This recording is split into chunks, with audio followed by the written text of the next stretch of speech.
အသက်19ပဲရှိသေးတယ်ဒါပေမဲ့ तू ကကမ္ဘာအကောင်းဆုံးကစားသမားဖြစ်နေပြီလား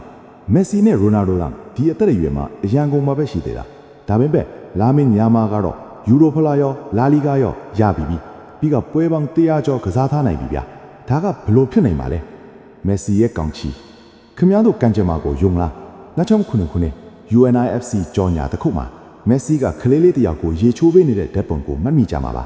အဲ့ဒီကလေးလေးကအခုဘာစီလိုနာရဲ့ယာဆက်ပလင်ကိုစက်ခံမဲ့ယာမာထိနေတာကတကယ့်ကိုရုပ်ရှင်ဆန်လုံးပါတယ်အဲ့ဒီအချိန်ကလေးကမက်ဆီစီကနေပါဝါတွေကူးဆက်သွားသလားတောင်ထင်ရတယ်ဇင်းရဲ့အတွင်းကယုံထွက်ခြင်း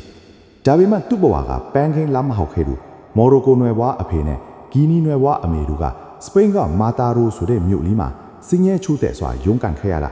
ယာမာလေးကတော့စာသင်ကားနဲ့မှထက်ကန်းချိန်မှာဘောလုံးကန်ရင်သူ့ရဲ့အနာဂတ်ကိုရှာဖွေခဲ့တယ်အသက်၄နှစ်သားကလေးကဒေတာကလပ်မှာကစားရင်သူ့ရဲ့ပါရမီကတခြားကလေးတွေထက်အစာပေါင်းမှန်စွာတာနေခဲ့ပါလာမာစီယာစံချိန်ချိုးသူအသက်9နှစ်မှ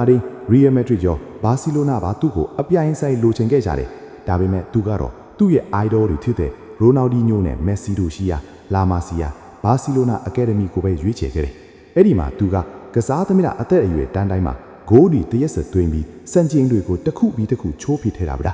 The Rise ကဘာကျော်သွားတဲ့16နှစ်သား2024ယူရိုပလိုက်ပွဲကတော့သူ့ဘဝရဲ့အလွယ်ပြောင်းပဲပြင်သစ်နယ်ပွဲမှာတွင်းလိုက်တဲ့ကဘာကျော်ကိုမှတ်မိကြမှာပါအမ်ဘာပေတို့ဘယ်လင်ဟမ်တို့လိုကျဲပွင့်တွေကြားထဲမှာအသက်16နှစ်အရွယ်ကောင်းလေးကတပလိုင်ပွဲလုံးရဲ့အကောင်းဆုံးလူငယ်ကစားသမားဖြစ်ခဲ့တယ်အခုဆိုရင်သူကဝန်ဒါကစ်အဆင့်တင်မဟုတ်တော့ဘူးကဘာအကောင်းဆုံးကစားသမားစာရင်ထဲမှာပါနေပါပြီ